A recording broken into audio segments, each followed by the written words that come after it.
क्या हुआ जब मरते हुए श्री कृष्ण से मिले हनुमान जी। मित्रों, पवन पुत्र हनुमान को रामायण के सबसे प्रमुख पात्रों में से एक माना जाता है, जिन्होंने रामायण के साथ साथ महाभारत के युद्ध में भी एक अहम भूमिका निभाई थी। लेकिन क्या आप जानते हैं कि आखिर क्यों हनुमान जी द्वापर युग में मरते हुए श्री कृष्ण से मिलने आए थे?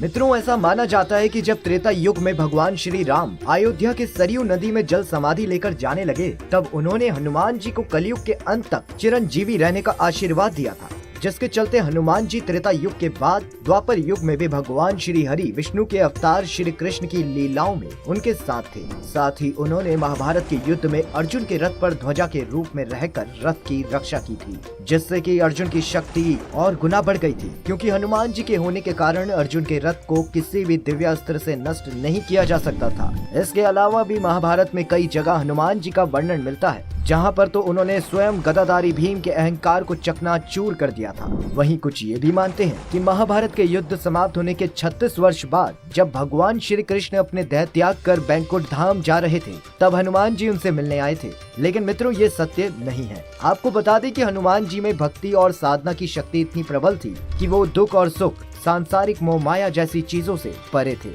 साथ ही उनको ये भली भांति ज्ञान था कि श्री कृष्ण भी भगवान राम की ही भांति श्री हरि विष्णु का अवतार हैं, और वो भी ये जानते थे कि भगवान श्री कृष्ण ने पृथ्वी पर अवतार लिया था, जिसे पूर्ण करके अब वो पुनः अपने धाम जा रहे हैं।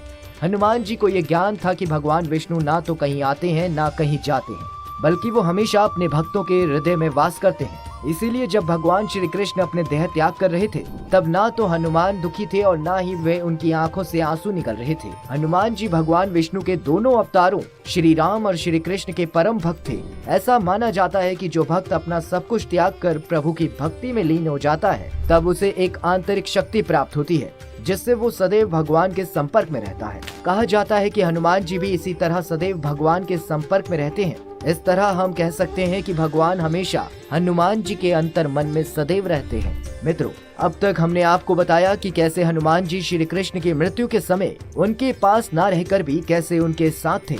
लेकिन क्या आप जानते हैं कि द्वापर युग में एक ऐसा समय भी आया था जब श्री कृष्ण को हनुमान जी से सहायता लेनी पड़ गई थी। कथा के अनुसार एक बार भगवान श्री कृष्ण के बड़े भाई और शेषनाग के अवतार बलराम जी को अपने बल पर ज्यादा ही घमंड हो गया था, और बलराम जी अनावश्यक रूप से अपने बल का प्रदर्शन करते रहते थे। जैसे वो अपने हाथों से बड़े पर्वत को उठाकर फेंक दिया करते थे। साथ ही वो कई बार बिना किसी अस्त्र शस्त्र के राक्षसों से युद्ध किया करते थे। कहते हैं बलराम जी को ऐसा करते देख श्री कृष्ण बहुत चिंतित रहने लगे, और उन्होंने निर्णय किया कि उन्हें बलराम जी के घमंड को तोड़ना होगा, क्योंकि वो जानते थे कि बलराम जी का घमंड और क्रोध संसार के लिए सही नहीं है, क्योंकि वो स्वयं शेषनाग के अवतार हैं। तब उन्होंने बलराम का घमंड तोड़ने के लिए हनुमान जी को द्वारका में आमंत्रित किया, और जब हनुमान जी द्वारका आए, तब श्री कृष्ण ने उन्हें सारी बात बतला दी और हनुमान जी से सहायता मांगी। तब हनुमान जी श्री कृष्ण की सहायता करने के लिए तैयार हो गए। इसके बाद हनुमान जी वहां से चले गए और एक बड़े वानर का रूप धारण करके द्वारका के एक उपवन में जा बैठे, जहां कई प्रकार के फलों के वृक्ष लगे थे, जिसमें जा जाकर हनुमान जी फल खाते और फिर वृक्ष को उखाड़ कर फेंकने लगते। वृक्षों को उखाड़ने और फेंकने की आवाज सुनकर पहरेदार वहां आ गए, और वो ये देखकर अचंभित रह गए कि एक बूढ़े वानर ने पूरे उपवन को तहस नहस करके रख दिया है।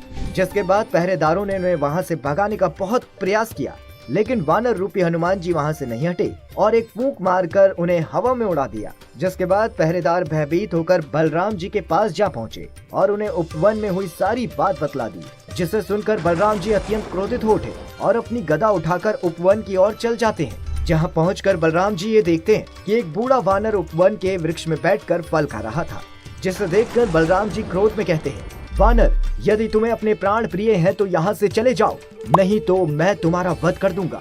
इस पर हनुमान जी उनसे कहते हैं, श्रीमान, मेरा अपराध क्या है और आप क्यों मेरे प्राण लेना चाहते हैं? तब बलराम जी कहते हैं कि तुमने मेरे उपवन के वृक्ष को तहस नहस कर दिया है और जो फल तुम खा रहे हो वो मेरे हैं। इस पर हनुमान जी कहते हैं, ना ये वृक्ष आपका है ना इसके फल आपके हैं, यहाँ तक कि जिस धरती पर ये वृक्ष लगे हुए थे वो भी आपकी नहीं है और ना ही किसी और की हो सकती है, बल्कि इसके स्वामी ये स्वयं है। बलराम ये बातें सुनकर बहुत ज्यादा गुस्से में आग बबूला हो उठे और अपनी गदा से प्रहार कर देते हैं, जिसके उत्तर में हनुमान जी भी अपनी गदा से प्रहार करते हैं। जिसके बाद दोनों के बीच भयंकर युद्ध आरंभ हो जाता है। इनमें हनुमान जी बलराम जी के हर प्रहार को या तो अपनी गदा से रोक देते थे या फिर अपने हाथों से युद्ध करते करते बलराम जी को ये अनुभव होता है कि जिस वानर से वो युद्ध कर रहे हैं वो कोई आम वानर तो नहीं है, बल्कि कोई मायावी वानर है। जिसके बाद बलराम उनका वध करने के लिए अपने हल को ले आते हैं, जिसे देखकर हनुमान जी समझ जाते हैं कि अब बात उनके हाथ से निकल रही है और उन्हें बलराम को रोकना ही होगा, क्योंकि यदि वो अपने हल से हनुमान पर प्रहार करते हैं तो उससे पूरे संसार का विनाश हो सकता है।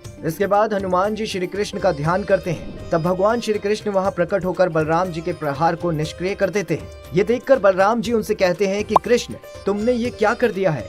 देख नहीं रहे हो कि इस उदंड वानर ने उपवन की ये क्या गति कर दी है? इस पर श्री कृष्ण कहते हैं कि दाऊ, उपवन की ये गति वानर के कारण नहीं, बल्कि आपके क्रोध और घमंड के कारण हुआ है, और जिसे आप उदंड वानर कह रहे हैं वो स्वयं महाबली हनुमान है। जिसके बाद हनुमान जी अपने स्वरूप में आ जाते हैं और बलराम से क्षमा मांगते हैं। वहीं श्री कृष्ण की ये बातें सुनकर बलराम को आत्मगिलीन होती है और वो हनुमान जी से क्षमा मांगते हैं और अपने घमंड और क्रोध का त्याग कर देते हैं। तो मित्रों, आज के लिए बस इतना ही। अगर आपको हमारी ये वीडियो पसंद आई हो तो हमें कमेंट करके जरूर बताएं। साथ ही अगर आप और ऐसी वीडियोस देखना चाहते हैं तो हमारे चैनल को फॉलो जरूर करिएगा।